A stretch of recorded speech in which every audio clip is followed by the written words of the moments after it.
Book కావాలంటాను. పెట్టారండి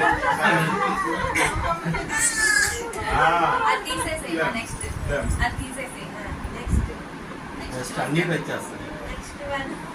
బంగారము అతి పదార్థము పెట్టండి. దగ్గరగా పంట పెట్టు. అలా వచ్చిందండి.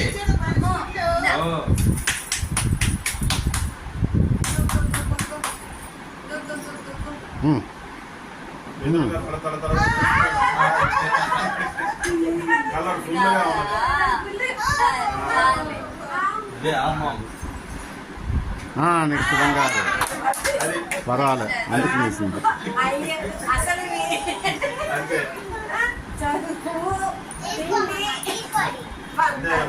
బలంగా ఉండాలి ఏదైనా. భగవంతుని బట్టి ఆధ్యాత్మిక పరంగా డబ్బులు అయ్యే వస్తాయి అన్నమాట. లక్ష్మి వచ్చేస్తాయి.